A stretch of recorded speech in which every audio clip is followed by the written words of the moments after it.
అభివృద్ధి అంటే ఏమిటో రాష్ట్ర ఉప ముఖ్యమంత్రి పిఠాపురం ఎమ్మెల్యే పవన్ కళ్యాణ్ పిఠాపురం నియోజకవర్గంలో చూపిస్తున్నారని, కోట్లాది రూపాయల నిధులతో నియోజకవర్గం అంతా అభివృద్ధి చేస్తున్నారని జనసేన పార్టీ యు కొత్తపల్లి మండల ఇన్ఛార్జ్ రావు అక్షయ్ కొనియాడారు. యు కొత్తపల్లి మండలానికి సంబంధించి పలు గ్రామాల్లో ఉన్న సమస్యలపైన, శ్మశాన వాటికల సమస్యలపైన రావు అక్షయ్ ఆధ్వర్యంలో జనసేన పార్టీ నాయకులు పాడాపీడి శివరాం ప్రసాద్ ను కలిసి సమస్యలు వివరించారు, వినతిపత్రం అందజేశారు. రామన్నపాలెం శ్మశానం ఏదైతే ఉందో పొన్నాడు పంచాయతీకి సంబంధించి మరి డెడ్ బాడీని ఏరు దాటి మోసుకెళ్లాల్సిన పరిస్థితి ఉందని చెప్పి మరి అక్కడ ఇన్ఛార్జ్ బాపన దొర గారు, అలాగే నాగ్ గారు, జోసెఫ్ గారు వీళ్ళంతా కూడా మా దృష్టికి తీసుకురావడం జరిగింది.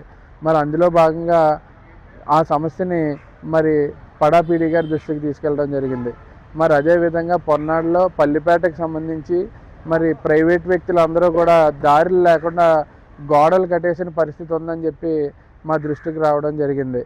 మరి అలాగే కొత్త మూలపేట ఎస్సీజెడ్కి సంబంధించి మరి ఒక వీడియో వాట్సాప్లో రావడం జరిగింది.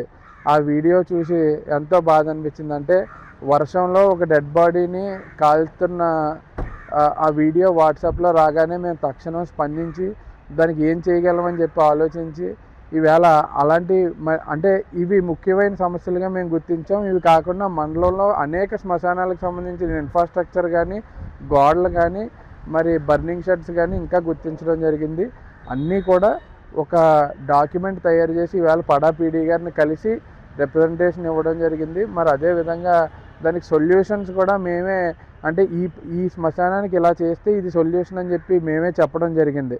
కాబట్టి మరి పీడీ గారు సానుకూలంగా మా అన్నీ కూడా ఆయన కళ్యాణ్ గారు నిజంగా ఒక అధికారిని పంపించారు అంటే ఆ అధికారి ఎలా ఉంటాడు అన్నదానికి నిదర్శనంగా మన పీడీ గారు ఈవేళ పనిచేస్తూ ఉన్నారు.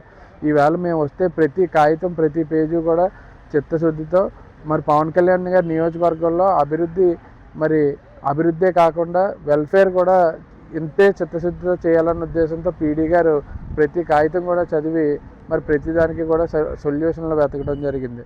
మరి ఈవేళ మరి తెలియజేస్తుంది ఏంటంటే, పవన్ కళ్యాణ్ గారు వచ్చిన తర్వాత సమస్య అంటే ఈవేళ జనసేన నాయకులు కానీ, అధికారులు కానీ అక్కడ ఉండడం జరుగుతుంది. మరి అతి త్వరలో సమస్యలు లేని పిఠాపురంగా పవన్ కళ్యాణ్ గారి కళ నెరవేరే విధంగా మేము అందరం పనిచేస్తామని చెప్పి తెలియజేసుకుంటూ